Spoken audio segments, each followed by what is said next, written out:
Hello everybody, I'm here with a new type of video. I don't know if it'll be on Monday or Friday, or it'll be on, it's like a once a week. I want to talk about like music and records, whatever, any media that I have, and just showcase off what I have. This is just some of my favorite records in my collection. These are not all of them. I would say out of like the hundreds and hundreds I have, I probably have like 20 top favorite, but for now this is what we have and this is good. So okay, first up we have, sounds a bit crazy, the Minecraft Volume Alpha by C418, which if you don't know this album, what's wrong with you? If you don't know this music, it's a classic. And I think this is just some of it. You have Subwoofer, Lullaby, Living Mice, Mook City, and then a lot of the best ones. I think not even Mice on Venus is a good one. So let me just pull it out here to show you. I'm not gonna pull out the whole way because yeah. And I do like how I think I did this actually. I don't remember, but yeah, it is on. I'm trying so hard not to touch it. It's transparent-ish green, and it looks super cool. Next up on my list, Alice Cooper's album Billion Dollar Babies. This is honestly really good rock album for the 70s, and you have some good hits in here. And I think my favorite part,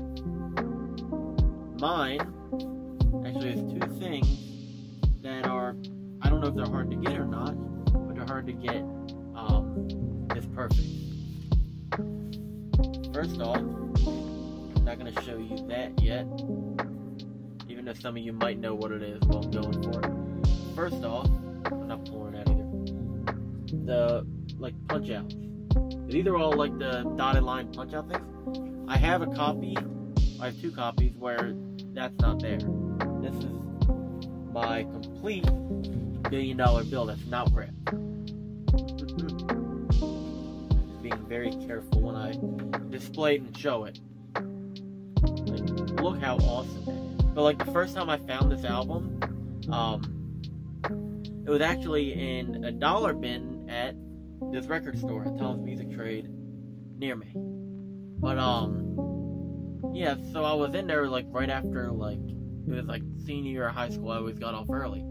So I went there and it was in a dollar bin for $2. And it had the dollar bill in it. It wasn't this one. The one I had the bottom, this bottom corner, don't worry, it's just folded in half. This bottom corner is torn up a bit. But it was still all there, it was just a tear. I was that's cool. And then I found this one same place about I want to say 2019. This is probably I don't want to say the weirdest one on my list, but definitely one of my top favorites, and I have it on repeat a lot. Pull it out of the sleeve. UFO by Jim Sullivan. Now, if you don't know who he is, I don't blame you, because he disappeared about 46 years ago. Yeah, this whole entire album is it's basically a whole album about being abducted by UFOs, which I thought was really cool, and it just drove me in interesting. Honestly, this is one of my favorite albums from him. He has 3 albums, 2 he released before he disappeared, and then one was just I don't want to say outtakes and demos, but it was basically what he wanted to do with it, apparently. Because he didn't like how everything was big, not big band, but not just acoustic guitar stuff. That's what the album, I believe it was, the names of this one here, If the Evening Were Dawn. Yeah, it's a really good one.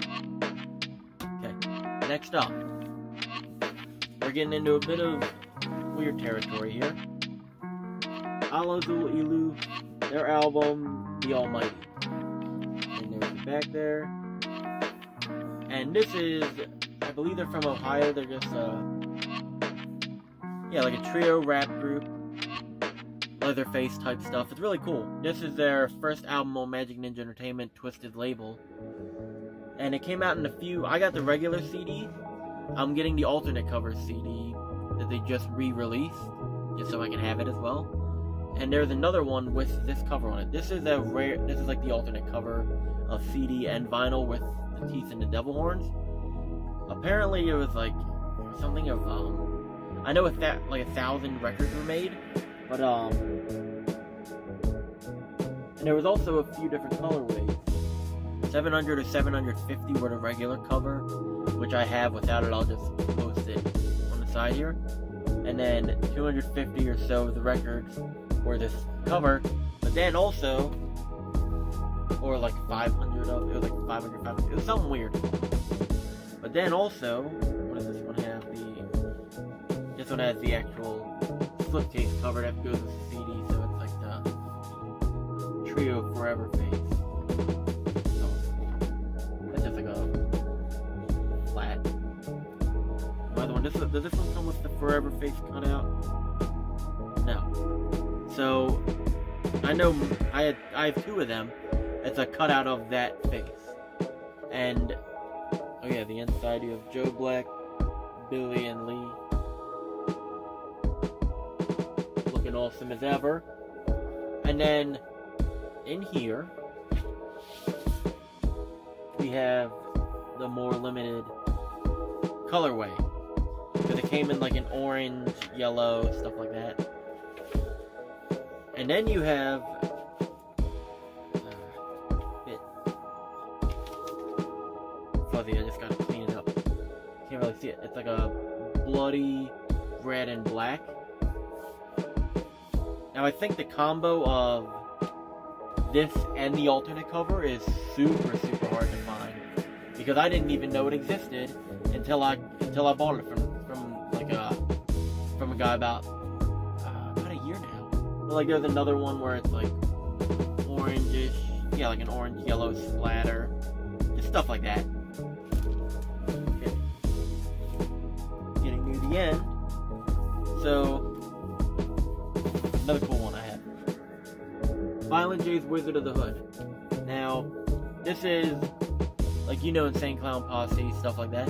This is, I want to say the first solo album EP by Violent J that I'm aware of. I believe it is, under, like, this stuff, but you never know.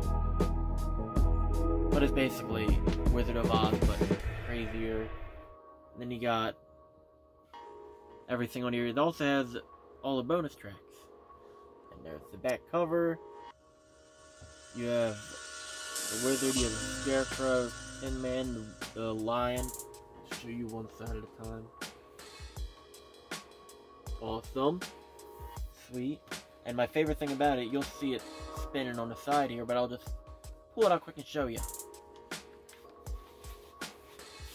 Ew. The color of the... looks like it's... I need to replace these anyway, just to keep them good. Look at the color of that. It's like... that is a bright color. So, again... an awesome album. This is, I think it's like... it's labeled as like an album to smoke to. Which I think is really, cool. Like, that's the phrase I've heard a lot from it. And we're gonna end this one off with my favorite album of all time, hands down, no matter what. We have David Bowie's The Rise and Fall of Ziggy Stardust and the Spiders from Mars. Now, this is not the original 1972 pressing. I do have that. That's just locked away in my, like, one for my, like, holy grail items. But this is still an awesome one. This is on, like, the black RCA label, and it's also the Dynaflex one, which is really cool. And then the back there, nice. This one says to be played at maximum volume, of course. And the one thing, I don't know a lot about the Dynaflex albums, but I'm just going to show you quick. Because I know it's not going to break it. They were supposed to be like more of a lightweight one, so it can bend. This album, like, I've loved it ever since I was little. And to me, this is one I can play front to back, no matter what, and not have a problem with it. So that was, like, my favorite records. Just some of the ones I like. which I think is really cool, and I figured I'd start like the music thing off by sharing that with you. So if you like it, let me know down in the comments. I'll be making more like once a week or whatever. And yeah, if you really liked it, like the video, subscribe, share it, do whatever you do. And I will see you in the next video.